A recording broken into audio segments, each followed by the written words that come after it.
খলিফা হারুনুর রশিদের শাসনকালে বাগদাদে আলী নামে এক বণিক বাস করত। সারা জীবন পরিশ্রম করে সে অনেক টাকা সঞ্চয় করেছিল। তার অনেক দিনের শখ পবিত্র হজ করার। একদিন কিছু প্রতিবেশী তার সাথে দেখা করতে আসে। আসসালামু আলাইকুম ভাই আলী। ওয়ালাইকুম আসসালাম। কি ব্যাপার ভাই, তোমরা সবাই একসাথে? আমরা শীঘ্রই মক্কা শরীফে পবিত্র হজ করতে যাচ্ছি, তুমি কি আমাদের সাথে যাবে ভাই? আমারও তো যাওয়ার খুবই ইচ্ছা ভাই, কিন্তু কি ভাই? কিন্তু আমার যে অর্থগুলো সেগুলো নিরাপদ আশ্রয়ে কোথায় যে রাখবো এটাই হলো সমস্যা। এটা আর এমন কি, তুমি তো চাইলে অর্থগুলো খলিফার নিকটেও রেখে যেতে পারো। অথবা তুমি কোনো বিশ্বস্ত বন্ধুর কাছেও তো রেখে যেতে পারো। আচ্ছা ঠিক আছে, আমি একটু চিন্তা ভাবনা করে তোমাদের জানাচ্ছি। ঠিক আছে ভাই, তবে তাড়াতাড়ি জানিও। তারপর অনেক চিন্তা ভাবনা করে আলী একটি বড় কলসি কিনল এবং মক্কায় যাবার সমস্ত খরচ বাদে বাকি অর্থ কলসিতে রেখে সেটা জলপাই দিয়ে পূর্ণ করলো। তারপর পাশের বাড়িতে বিশ্বস্ত বন্ধু নাজিমের নিকট গেল। আসসালামু আলাইকুম বন্ধু। ওয়ালাইকুম আসসালাম। কি খবর বন্ধু? আমি তোমার কাছে একটা সাহায্যের জন্য এসেছি। অবশ্যই, বলো কিভাবে তোমাকে সাহায্য করতে পারি। বন্ধু, আমি কিছুদিনের জন্য মক্কা যাচ্ছি। তুমি যদি আমার এই জলপাইয়ের কলসিটা কিছুদিনের জন্য আমানত রাখো তবে খুবই উপকৃত হতাম। এই সামান্য বিষয় নিয়ে এত ভাববার কি আছে? তুমি কলসিটি এখানে রেখে নিশ্চিন্ত মনে মক্কা শরীফ যেতে পারো। এই বলে খুশি মনে বন্ধু নাজিম আলীকে নিশ্চিন্ত করে বিদায় দিল। আলী অন্যদের সাথে মক্কা রওনা হলো। এদিকে প্রায় 2 বছর চলে যাচ্ছে, এখনো আলী ফিরে আসেনি। একদিন নাজিমের স্ত্রী ও নাজিম খেতে বসেছে। আমার না খুব জলপাই খেতে ইচ্ছে করছে, এখানে কোথাও কি জলপাই পাওয়া যাবে? কেন, আমাদের ঘরেই তো জলপাই আছে। কি? কোথায়? মনে নেই? সেই যে বন্ধু আলী এক কলসি জলপাই রেখে গেছে, তা থেকে কয়েকটা নিয়ে নিলেই তো হয়। না না, কি দরকার পরের আমানতের জিনিসে হাত দেওয়ার? তুমি বরং বাজার থেকেই কিনে আনো।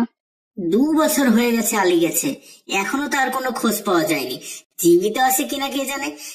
এগুলো খরচ করে নতুন জলপাই এনে না হয় কলসিতে ভরে রাখলেই হবে। একথা শুনে স্ত্রী আর অমত করলো না। নাজিম তখন ভাড়ার ঘরে প্রবেশ করলো এবং কলসির মুখ খুলে জলপাইগুলো দেখলো। আহা, সবগুলো জলপাই পচে গেছে। দেখি নিচের দিকে 2-1টা ভালো আছে কিনা। তারপর সে কলসিটি উপর করে ঢেলে ফেললো আর অবাক হয়ে গেল। আরে এ কি, জলপাই কোথায়? এই যে রাশি রাশি সোনার মোহর। তাহলে জলপাইয়ের নিচে সোনার মোহর রেখেছিল আলী। বাহ, ভালোই হলো, এখন এই সব মোহর আমার হয়ে গেল।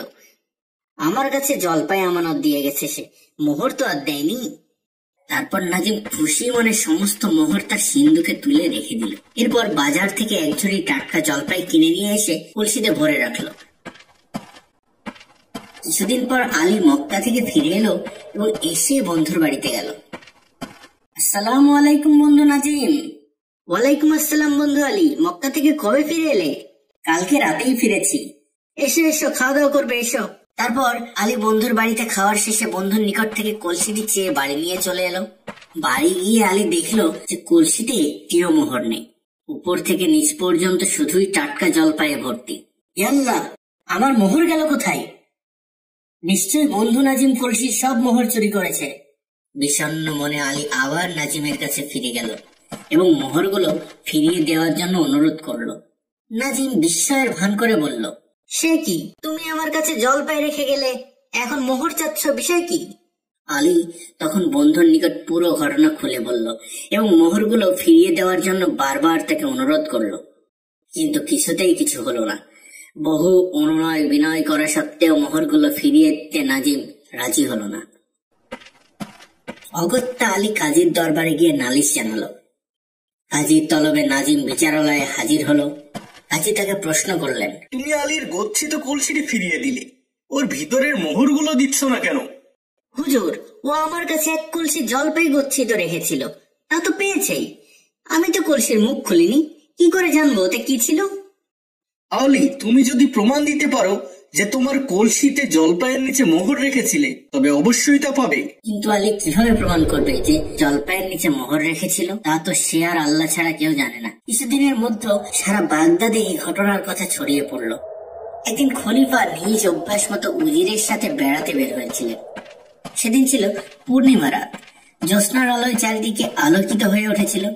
খলিফা ঘুরতে ঘুরতে দেখলেন এক স্থানে কতগুলো বালক চাঁদের আলোয় বসে খেলা করছে। কৌতূহলী খলিফা সেখানে দাঁড়ালেন। বালকদের মধ্যে একজন বলল, ভাই চলো আজ আমরা আলী ও নাজিমের বিচার খেলি। ঠিক আছে, তাহলে আমি সাজবো আলী, আর আমি হব নাজিম, আর আমি হচ্ছে কাজী। ঠিক আছে? আলী সাজা বালককে একটি ভাঙা কলসি দেখিয়ে বলল, আর এটাই ধরো আমার জলপাইয়ের কলসি। তাহলে বিচার শুরু হচ্ছে। আলী, নালিশ কর। আমার বন্ধু নাজিমের কাছে জলপাইয়ের কলসি আমানত রেখেছিলাম, যার ভিতরে সোনার মোহর ছিল, কিন্তু সে মোহর চুরি করে শুধুমাত্র জলপাই ফেরত দিয়েছে। নাজিম, সামনে আসো। আলী যেটি বলেছে তা কি সত্য? হুজুর, জলপাইয়ের কথা সত্য, তবে মোহরের কথা মিথ্যা। আচ্ছা, কদিন আগে কলসিটি দিয়েছিল? তা প্রায় 2 বছর হবে। বেশ, তখন কলসিতে কি এই জলপাই ছিল? হ্যাঁ হুজুর, ছিল, কিন্তু আমি তা ছুঁইনি। কাজী তখন একজন বালককে বলল, যাও তো একজন জলপাই ব্যবসায়ীকে ডেকে নিয়ে এসো। তখন একজন বালক জলপাই ব্যবসায়ী সেজে কাজীর সামনে এসে দাঁড়ালো। হুজুর, আমি একজন জলপাই ব্যবসায়ী। আচ্ছা, জলপাই কতদিন পর্যন্ত ভালো থাকে বলো তো? যত্নে রাখলে বড় জোর 6 মাস টাটকা থাকে। কাজী তখন সেই কলসিটি দেখিয়ে বলল, এই জলপাইগুলো দেখো তো কতদিনের। ব্যবসায়ী পরীক্ষার ভান করে বলল, হুজুর, বেশি হলে 1 মাস আগে এগুলো গাছ থেকে পাড়া হয়েছে। কাজী তখন নাজিমকে বলল, সবই তো শুনলে, তুমি ভীষণ মিথ্যাবাদী। নিশ্চয়ই তুমি কলসির ভিতরের মোহরগুলো নিয়ে নতুন জলপাই দিয়ে কলসিকে ভর্তি করে রেখেছিলে। অতএব এখনই আলীর মোহরগুলো ফিরিয়ে দাও, অন্যথায় তোমায় বন্দি করব।